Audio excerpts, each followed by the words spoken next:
안녕하세요, 청취자 여러분. 저는 60대 중반의 아줌마입니다. 최근에 집을 이사하면서 정신없이 보내다가 정리도 거의 다 되고 한시름 숨을 덜어놓을 수 있게 되어 이렇게 컴퓨터 앞에 앉아 글을 한 자 적어봅니다. 몇 주 전까지만 해도 초조한 마음이 들어서 속이 시커멓게 타는 듯 했는데 시간이 조금 지나니까 글로 제 이야기를 남겨야겠다는 생각이 드네요. 제가 이 사연을 올리는 이유는 자랑을 하고 싶어서도 혹은 저의 슬픔을 알아달라는 것도 아닙니다. 저와 같은 일을 겪으실 분들이 꽤 많을 것으로 생각이 되어 다들 미리 조심하시고 또 법적으로 보호를 받으실 수 있었으면 하는 마음에 올려봅니다. 상상도 할 수 없는 이런 일들이 최근에 뉴스를 보면 자주 등장을 하더라고요. 참 세상에 이상한 사람들이 많은 것 같습니다. 딸 자식 가진 부모로서 모두에게 경각심을 주고 싶은 마음에 사연을 써내려가니 끝까지 들어주시고 현명하게 헤쳐나가실 수 있도록 기도하겠습니다. 그럼 지금부터 아직도 가슴이 벌렁벌렁거리는 제 이야기를 시작해 보도록 하겠습니다. 저는 결혼하기까지는 아주 순탄하게 모든 일을 헤쳐왔지만 딱 하나 자식을 낳는 일이 참으로 힘들었습니다. 저에겐 딸이 하나 있는데 정말 고생 끝에 낙이 온다는 말처럼 아주 힘들게 딸을 낳게 되었습니다. 결혼을 하고 얼마 지나지 않아서 아들을 평생 혼자의 몸으로 키워오신 시모가 저에게 아이 낳는 것을 엄청나게 강요하셨습니다. 처음에는 다른 집처럼 딸은 필요 없다, 아들을 낳아라, 혹시 임신해서 딸인 것 같으면 당장 지우고 아들을 가지려고 노력해라 하셨습니다. 그때만 해도 병원에서 암암리에 성별이 딸이면 낙태 시술을 해주기도 했기 때문에 시모는 저에게 이것저것을 강요하셨습니다. 임신해서 배 모양이 퍼지면 딸이고 동그랗게 나오면 아들이다. 과일이 당기면 딸이고 고기가 당기면 아들이다 하시면서 아들을 낳아야 한다고 하셨습니다. 시모의 말처럼 딸이라도 임신을 했더라면 참 좋았을 텐데 이상하게도 우리 부부에게 아이가 들어서질 않았습니다. 병원에 가서 각종 검사를 해보고 했지만 결과는 항상 이상이 없다 뿐이었습니다. 그런데도 아이가 들어서질 않았고 저는 시모에게 각종 치욕스러운 말을 매일같이 들어야만 했습니다. 평소 몸가짐이 어땠길래 아이가 생기지 않느냐, 젊었을 때 이 남자 저 남자 만나서 놀았던 거 아니냐, 너네 집안에 장애가 있는 건 아니냐 하는 소리들요. 물론 그럴 때마다 저희 남편이 시댁에 가서 화도 내고 집안을 뒤집어 엎기도 했지만 시모는 그것조차도 제 탓을 하셨습니다. 우리 아들이 원래 그런 애가 아닌데 너 만나고 저렇게 변했다. 효자였던 아들이 나에게 소리를 지른다는 건 너 만나기 전엔 상상도 할 수 없었던 일이었다 하시면서요. 이렇게 해도 치이고 저렇게 해도 치이고 제 결혼 초반의 생활은 정말 하루하루가 낭떠러지 같았습니다. 시모는 저에게 지네를 달인 물을 마시면 애가 잘 들어선다면서 보기에도 징그러운 그것들을 다려 억지로 먹이시기도 했습니다. 정말 장희빈이 사약을 받았을 때의 기분을 표현하면 딱 그때와 같을 거라 장담합니다. 시모는 말도 안 되는 미신을 믿어서 소변이 묻은 속옷을 아들 낳은 집 대문 앞에 파묻으라고 하질 않나, 부적을 태워서 나온 재를 배에 뿌리라고 하질 않나, 정말 그 곤욕스러운 짓을 매주 한 번씩 해야 했습니다. 이러다가는 스트레스를 받아서 단명하겠구나 싶을 정도였습니다. 오죽하면 우리 남편이 시모에게 엄마가 하도 스트레스를 주니까 애가 더 들어서지 않는 것 같다고 집에 찾아오지 말라고 엄포를 놓았죠. 시모가 딱 일주일 발길을 끊었을 때는 정말 이게 천국이구나 싶었는데 일주일이 지나서 임신했니? 안 했지? 거봐, 내가 안 간다고 생기는 게 아니잖아 하시더군요. 고작 일주일 만에 어떻게 임신 사실을 알겠습니까? 시모는 그냥 저를 괴롭힘으로써 스트레스를 푸셨던 것 같습니다. 그 일주일이 지나고 나서 또 매주 찾아오셔서 저에게 각종 미신들을 이행하라고 요구하셨습니다. 저는 스트레스성 만성 두통까지 겪게 되었고 남편에게 이민이라도 가고 싶다고 엉엉 울면서 매달렸습니다. 결국 그 당시에는 지금처럼 기술이 발달하지도 않았던 시험관 시술이라는 것을 하게 되었습니다. 지금처럼 체계가 잘 잡혀 있는 것도 아니었고 기술이 발달한 것도 아니어서 실패가 되는 경우가 허다했습니다. 하지만 그렇게라도 하지 않으면 시모의 등살을 버텨낼 자신이 없었기에 저는 뼈를 갈아내는 심정으로 시험관 시술에 참여하게 되었습니다. 처음 실패는 그럴 수 있다. 두 번째 실패는 다음이 있다 하면서 버텼지만 8차까지 이어진 실패에 저희 부부는 망연자실했죠. 둘 중 한 명에게라도 이상이 있었으면 그러려니 하고 넘어갈 텐데 둘 다 정상적인 몸을 가지고 있음에도 아이가 생기지 않으니 시모는 저에게 너네 집안의 업보 아니냐고 조상님 중에 매국노가 있었던 거 아니냐는 막말까지 하셨습니다. 저에게 굿을 해보라고 1,000,000원이면 한다더라 하면서 무당을 여러 소개해 주시기도 했었죠. 그 당시 물가로 1,000,000원이면 정말 어마어마한 돈이었거든요. 게다가 저는 그런 미신을 믿지도 않았고요. 8차 시험관을 실패했을 때 병원에서도 저에게 몸이 회복할 시간이 필요하니 조금 쉬었다가 하는 게 좋겠다고 했습니다. 계속된 실패로 시모는 언제라도 저를 쫓아낼 준비를 하고 계셨고 남편에게 밖에다가 씨를 뿌려오라고 대놓고 말씀하시기도 했죠. 새 장가를 들어도 괜찮겠다 하시며 제가 보는 앞에서 다른 여자들의 사진을 들고 나타나시기도 했습니다. 그때마다 저는 애를 가지지 못한 죄인이라 아무 말도 하지 못했습니다.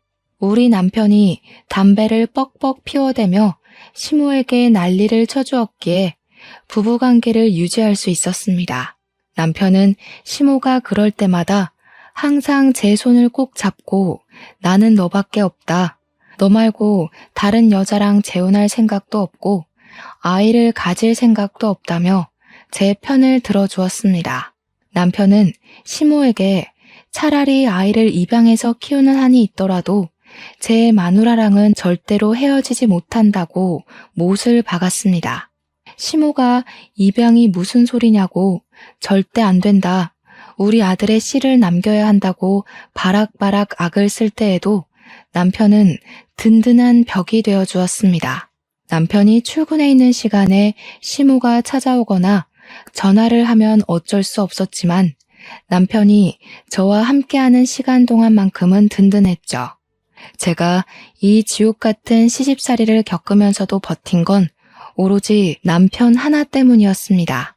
사람 일은 정말 한 치 앞도 모르는 거라고 27살에 시집을 와서 36살이 되던 해에 그렇게 정정하시던 시모가 갑자기 쓰러지시게 되었습니다.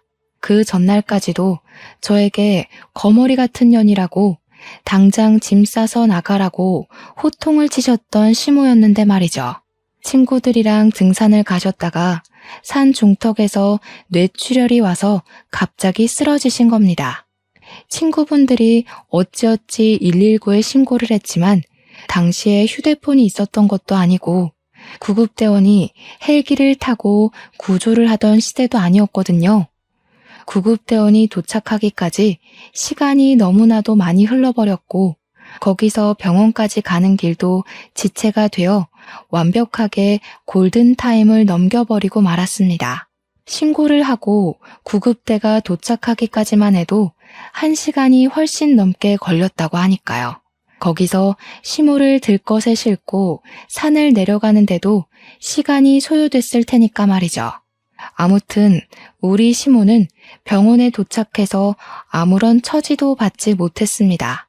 이미 뇌사 상태에 빠진 다음이었고 저희 남편은 과감하게 장기 기증을 하겠다고 하였습니다. 그대로 사망 선고를 받게 된 시모는 죽어서야 남들의 생명을 살리는 일을 하시고 뼈 조각만 몇 개 남아 화장을 하게 되었습니다. 우리 남편은 호울 시어머니를 잃고 슬퍼했지만 저는 솔직히 하나도 슬프지 않았습니다.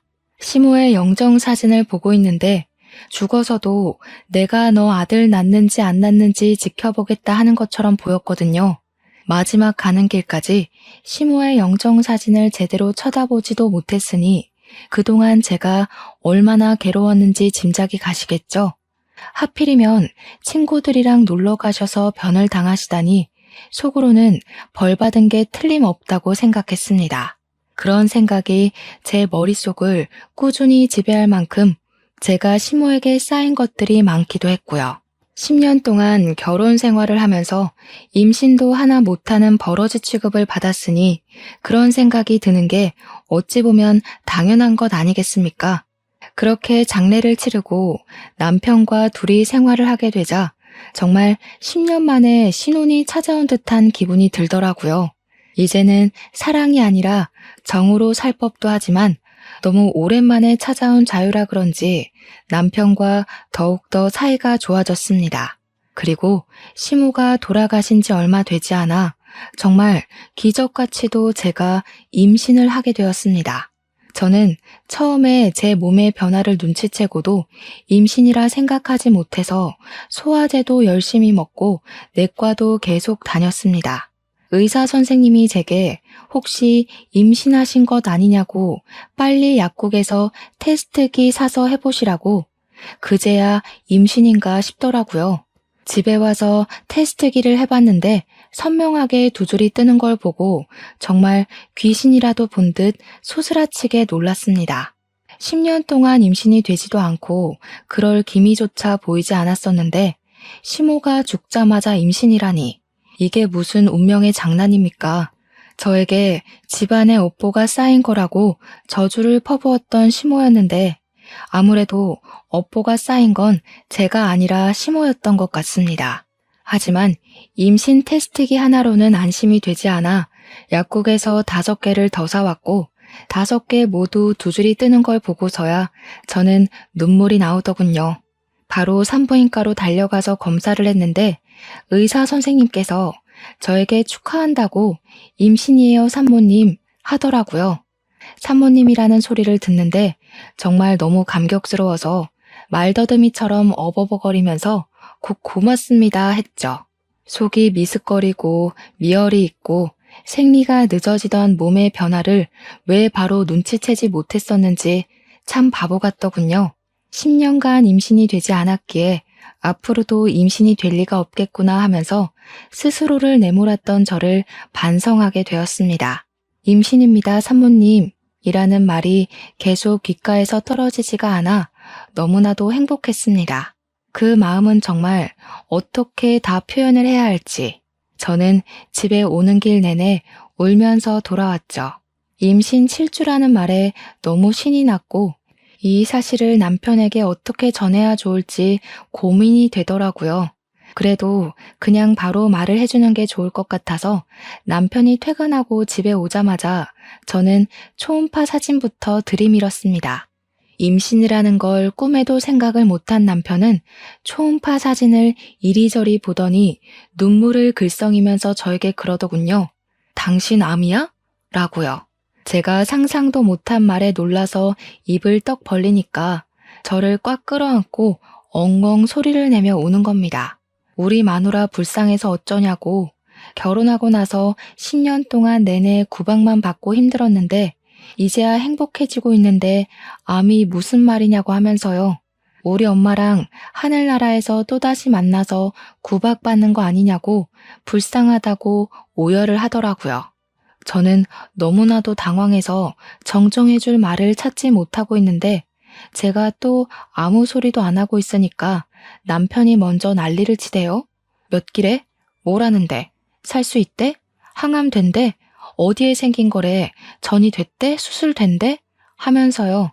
제가 남편의 등짝을 짝 소리나게 때리고 가만히 좀 있어 보라고 일단 진정 좀 하고 이야기를 하자고 했더니 또 막 울어요. 한참을 주저앉아서 울던 남편이 희망을 잃지 말자고 우리 수술부터 하자고 하더라고요. 그래서 암 아니고 임신이라고 이거 우리 뱃속의 아기 초음파잖아 하고 말을 했죠. 우리 남편도 정말 상상을 못했는지 입을 떡 벌리고 한동안 아무 소리도 못하고 제 얼굴을 한번, 배를 한번, 얼굴을 한번, 배를 한번 쳐다보더라고요. 그러더니 임신? 하면서 갑자기 막 울다가 또 웃다가 또 막 울다가 난리를 치더라고요. 당장이라도 산부인과 가보자고 난리를 치길래 이미 병원 문 다 닫았다고 다음에 가보자 했더니 바로 회사에 연차를 내더라고요. 우리 마누라가 10년 만에 임신을 했다는데 병원을 같이 가줘야 한다고 남편의 상사도 아무 소리 못하고 연차 허락을 해줬대요.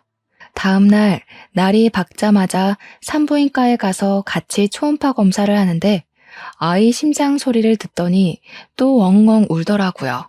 심장 소리가 왜 이렇게 빠르냐고, 뭐가 잘못된 건 아니냐고 이것저것 쉬지 않고 질문을 하는데 의사 선생님도 막 웃으시더라고요. 너무 귀엽기도 하고 또 짠하기도 하고 고맙기도 해서 저도 같이 울어버렸습니다. 하지만 제 나이가 36살이다 보니까 나이가 있어서 그런 건지 유산이 되지 않게 조심을 해야 한다고 하더라고요.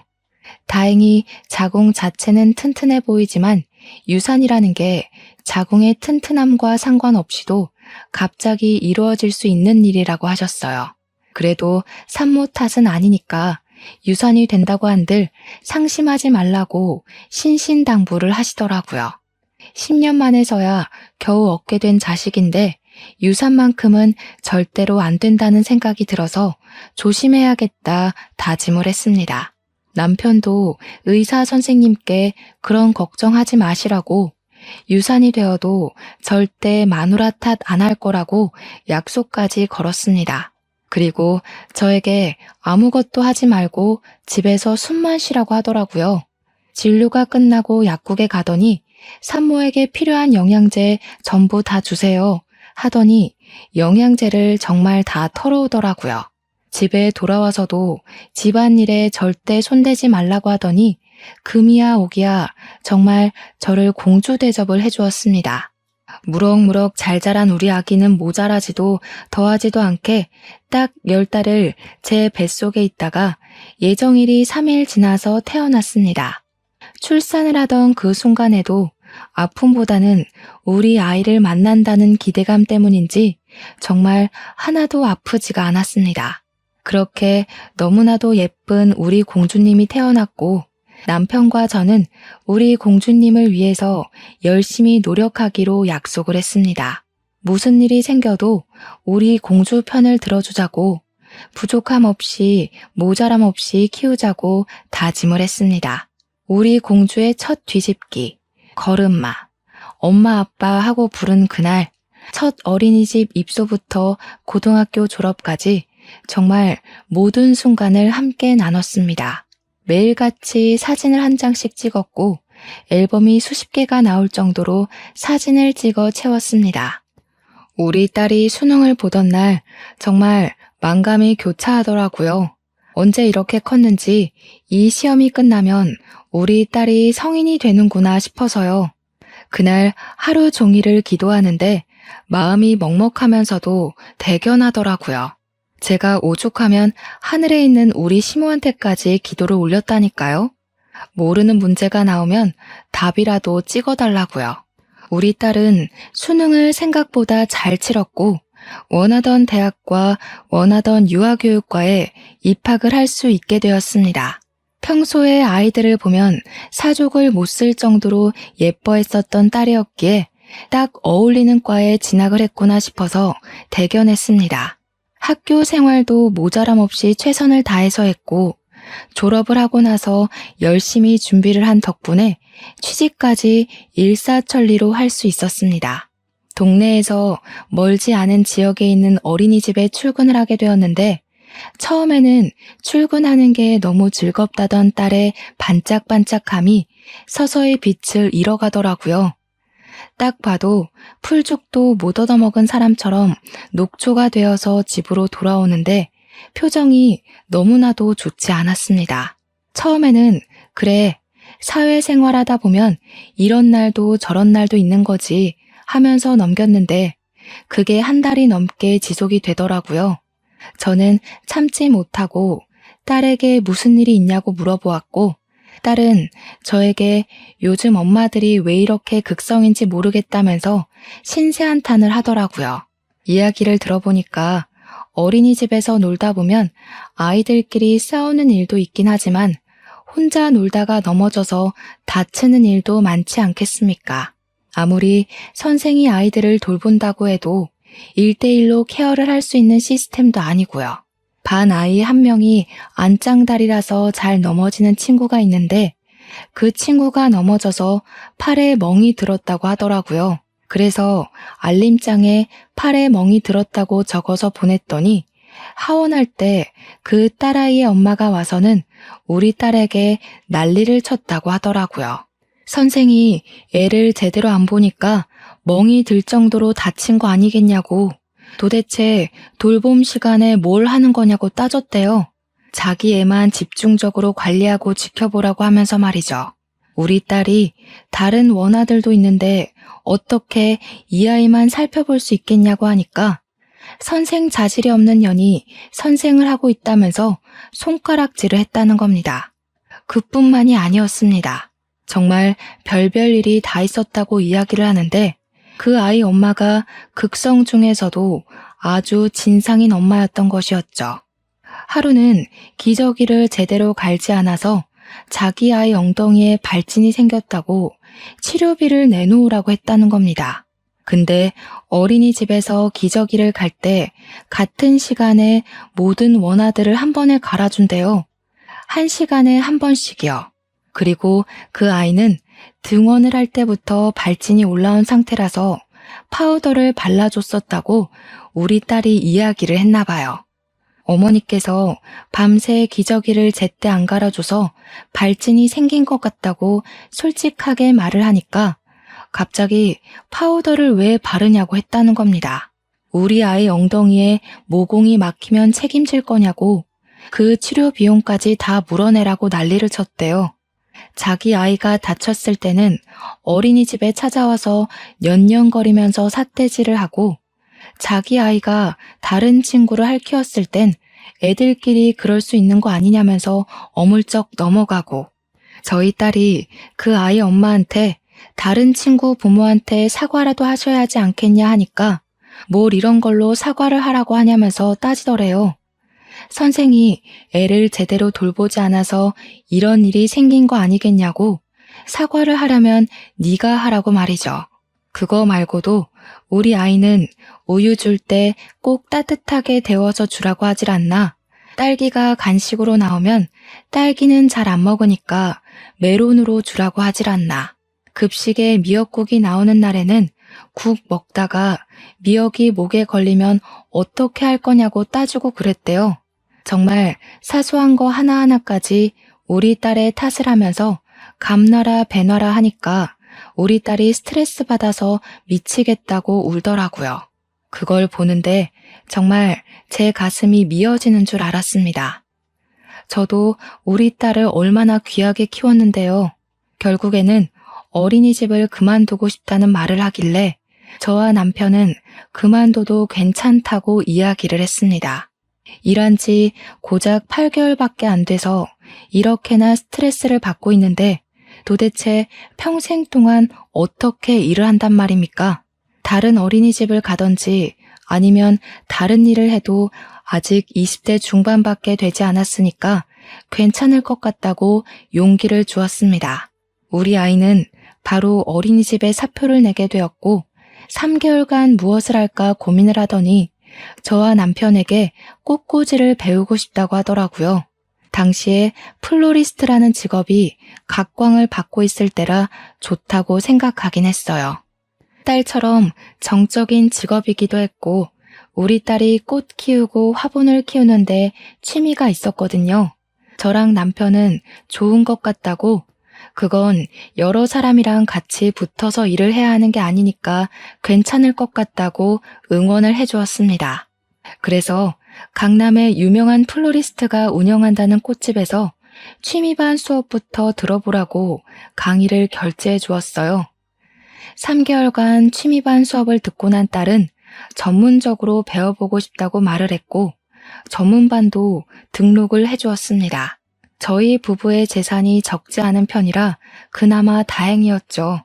딸이 하고 싶다는 일을 지지해 줄 수 있는 능력이 되었으니까요. 그렇게 1년을 열심히 공부한 덕에 우리 딸은 꽃집에 취직을 했고 3년간 가게 운영하는 걸 지켜보고는 자기 가게를 차려보고 싶다고 말을 했습니다.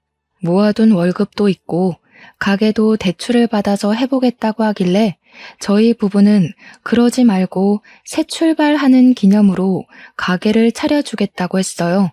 우리 딸 나이 30에 꽃가게 주인이 되었고 운영이 잘 되면 나중에 원데이 클래스도 해보고 싶다고 아주 포부에 가득 차 있었습니다.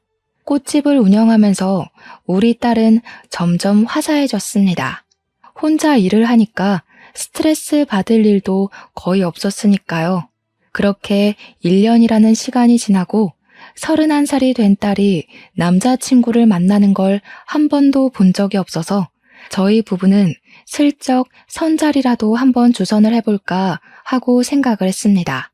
딸에게 넌지시 운을 떼니까 이미 만나고 있는 사람이 있다고 말을 하더라고요. 그래서 한번 소개해 줄 수 있냐고 물어보니 고개를 끄덕였습니다. 식당에서 만나기로 약속을 잡고 예약까지 다 마친 채로 그날이 왔고 룸에서 기다리고 있는데 딸이랑 딸 남자친구가 들어오더라고요. 근데 바닥에 앉아서 먹어야 하는 룸으로 되어 있으니까 예비사위가 무척 당황을 하더라고요. 자기가 룸은 좀 불편하다고 하는데 그게 무슨 소린가 싶어서 쳐다봤죠. 그러니 직원에게 의자에 앉는 자리는 없냐고 하더라고요. 어디가 아파서 그러냐 하니까 혈액순환이 잘 안 돼서 바닥에 앉으면 다리가 저리다고 하는 겁니다. 아니 고작 그런 이유로 굳이 자리를 바꿔달라고 요구를 하는데 좀 그렇더라고요. 솔직한 말로는 별로 마음에 들지 않았습니다. 보통 같으면 불편해도 그냥 앉지 않습니까? 이유도 가짱게 혈액순환이 뭡니까? 집에서는 어떻게 생활을 하는지 참 궁금하더라고요. 음식이 다 차려져 있는데도 박박 우기니 결국 자리를 바꿔 앉게 되었습니다. 그런데 참 무더운 한여름 날씨였는데 말입니다. 아무리 식당에 에어컨이 빵빵하다고 해도 되게 긴 바지를 입었더라고요. 다리가 짧은 건지 기장 수선을 안 한 건지 딱 봐도 기장이 길어 보여서 2단 정도 수선해주고 싶은 그런 바지 말입니다. 물론 여름에도 청바지나 정장바지를 길게 입긴 하지만 그런 게 아니라 신발을 다 덮고 있으니 이상하더라고요. 거기다가 면도 여름용 얇은 게 아니라 가을 겨울용 두꺼운 모직 같은 걸 입었는데 보고 있어도 후끈후끈 하더라고요. 패션 센스도 영 이상한 것이 우리 딸이랑 결혼하기엔 한참 부족한 친구로 보였습니다. 그럭저럭 식사 자리를 유지하고 있는데 회사를 다니고 있고 영업직을 하고 있다고 하더라고요. 명함도 없고 좀 수상해서 회사가 어디냐 하고 물어보니까 C기업에 다니고 있다고 하는 겁니다. 대기업은 아니지만 중견기업으로 튼튼한 회사라 좀 의외다 싶었습니다.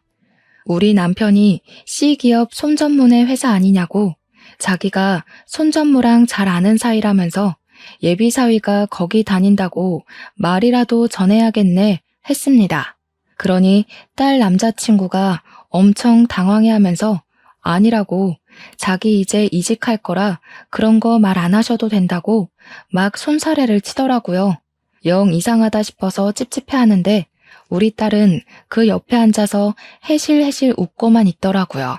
식사가 끝나자마자 그만 일어납시다 하고 계산을 하려고 하는데 활용점정으로 계산대 앞에 있던 웬 조폭 같은 남자가 예비사위를 보고 아는 체를 하는 겁니다. 너? 하면서 부르는데 반가운 게 아니라 조금 놀란 얼굴로 보였습니다. 진짜 엄청난 거구에 얼굴이 험상궂게 생긴 것이 누가 봐도 조폭으로 보이는 사람이었습니다. 무슨 말을 하려고 하는 것 같았는데 예비사위가 선수를 치더니 저희 부부에게 자기가 좀 알던 사람이라고 얼른 나가자고 장인어른 장모님 얼른요 하면서 보채더라고요. 제가 그 자리에서 우리 딸이랑 연애만 하는 줄 알았는데 너무 앞서가는 것 같다고 한마디 했죠. 우리 딸은 제 눈치를 보고 그 조폭 같은 사람도 저희 부부를 빤히 바라보더라고요. 확실히 인상이 나빠서 그런지 쳐다만 보는데도 무서웠습니다. 빨리 나가자고 성화인 예비사위를 따라 식당을 나왔더니 조심히 가세요 하더니 뒷공문이 빠지게 도망을 가더라고요. 집에 오는 길에 딸에게 저 남자가 아무래도 좀 수상해 보인다고 이야기를 했습니다. 회사를 다닌다는 것도 거짓말 아니냐고, 어떻게 영업직 직원이 명함 한 장 없을 수 있냐고, 너는 수상한 거 못 느끼겠니? 했죠. 그러니까 딸이 저한테 너무하다고, 어떻게 사람이 하는 말을 하나도 믿어주지 않을 수 있냐고 투정을 부리더라고요. 자기가 회사 앞에 찾아가서 만난 적도 있으니까 C 기업에 다닌다는 말은 거짓말이 아닐 거라고 두둔을 하더라고요. 솔직히 그 건물에서 일하는 청소부일 수도 있는 거고 배달을 간 택배원일 수도 있는 거잖아요. 의심이 한번 생기니까 계속 꼬리에 꼬리를 물고 이어지더라고요. 택배기사나 청소부를 비할 의도가 있는 건 아니지만 굳이 직업을 숨기고 영업직이라고 하는 것도 이상하니까요. 거기다가 그 조폭 같은 남자의 얼굴이 자꾸 떠오르면서 영 찜찜하더라고요. 딸에게 그 남자랑 아는 사이인 것 같은데 이상하지 않냐고, 평소에 뭔가 이상한 기운 같은 거 없었냐고 하니까 딸이 정색을 하더라고요.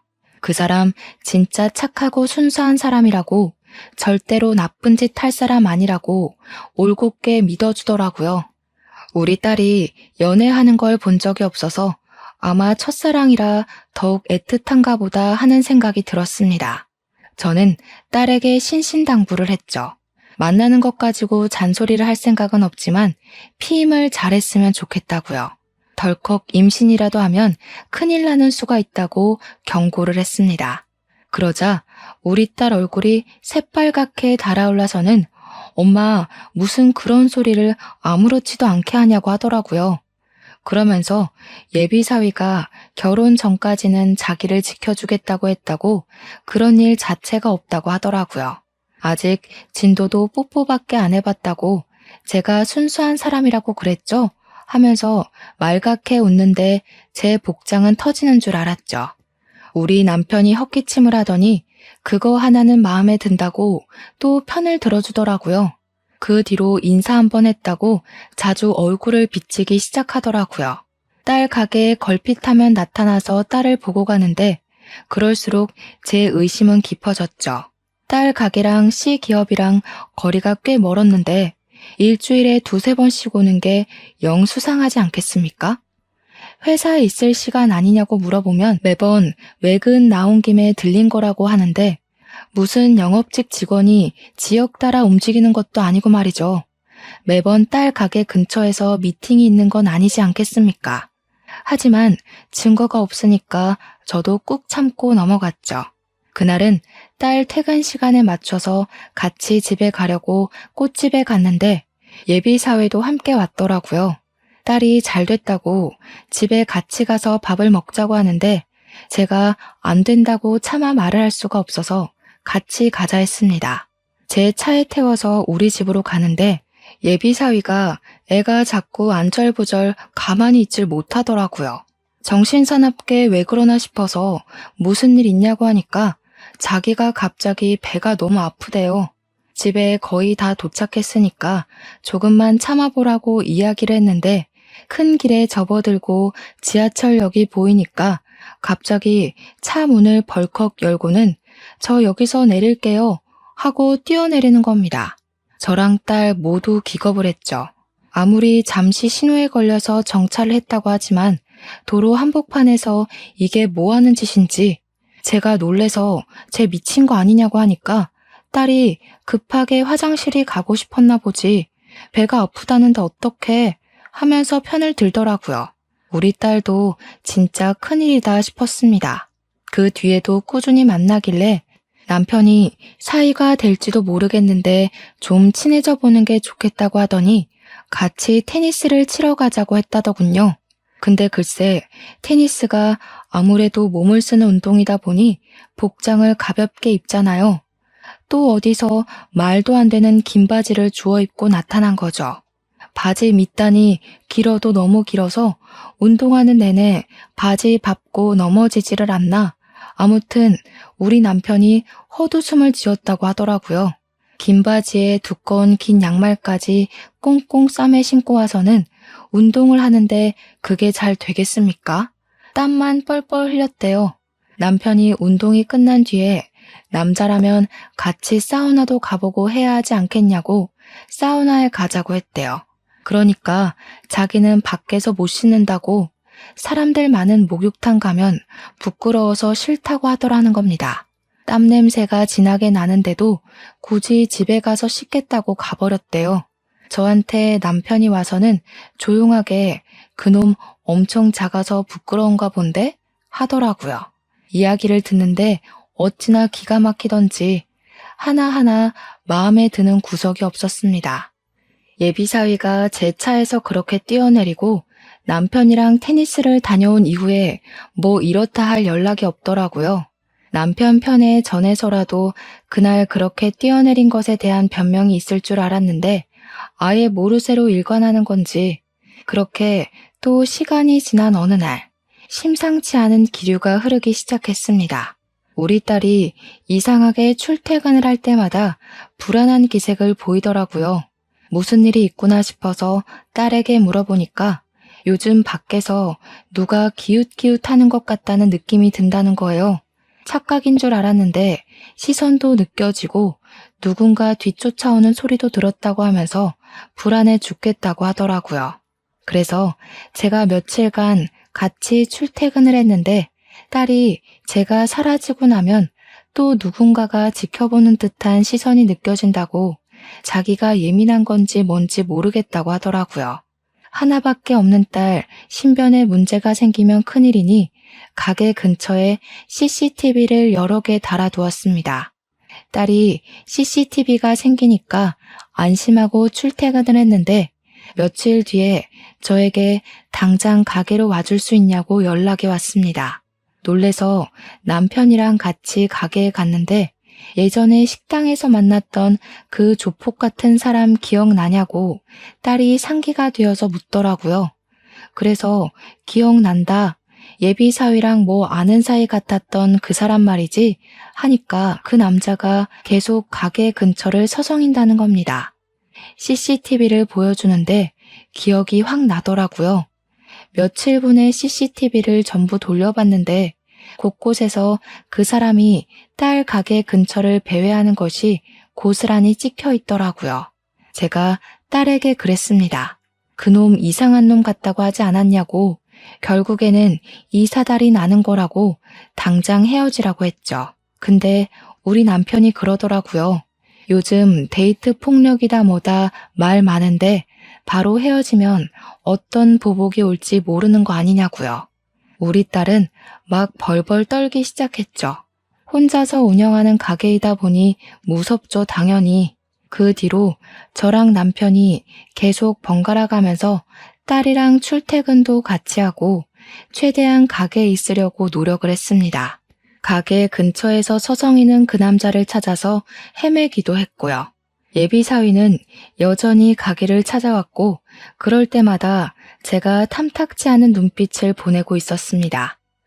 그러던 어느 날 남편이랑 저랑 딸을 먼저 출근시키고 일이 있어서 조금 늦게 딸 가게에 갔는데 그 남자가 가게 앞에 딱 서 있더라고요.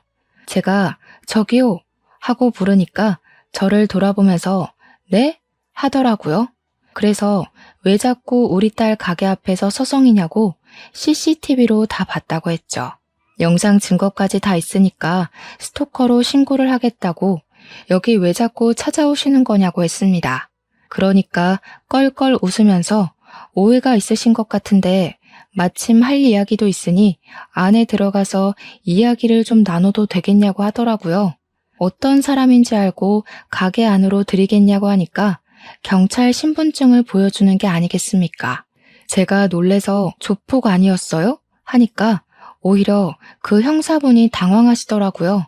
그런 거 절대 아니라고 인상 때문에 오해를 받긴 한다고 하시면서요. 딸 가게에 같이 들어가니 딸이랑 남편이 놀래더라고요. 그래서 이분 조폭 아니고 형사실에 할 말이 있으시다네? 했죠. 그러더니 우리 딸에게 물어보시더라고요. 혹시 최민성 씨와 교제하시는 여자분 맞습니까? 그러자 우리 딸이 네네 맞아요 하면서 고개를 끄덕였죠.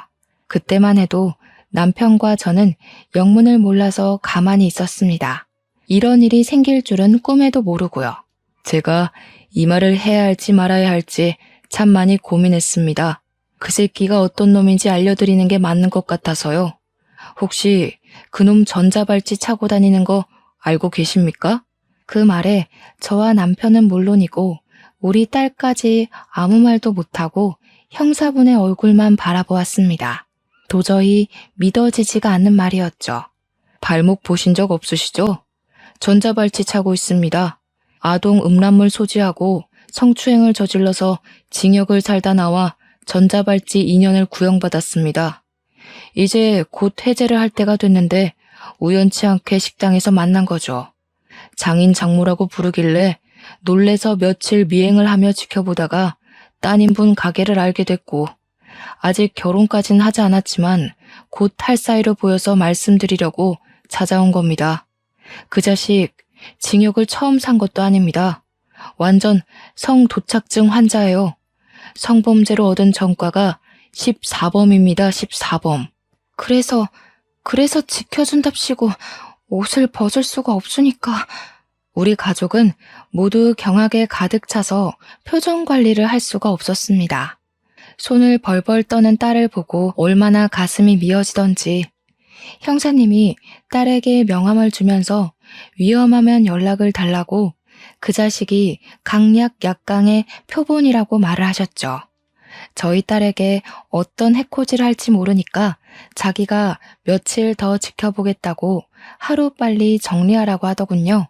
저랑 남편도 형사님 말을 듣는 게 좋을 것 같다고 하니 딸이 고개를 끄덕였습니다.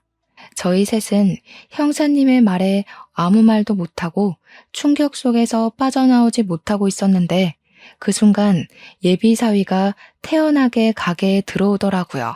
저기 나왔어 하고 들어오다가 떡하니 앉아있는 형사님의 얼굴을 보고 사색이 되더라고요.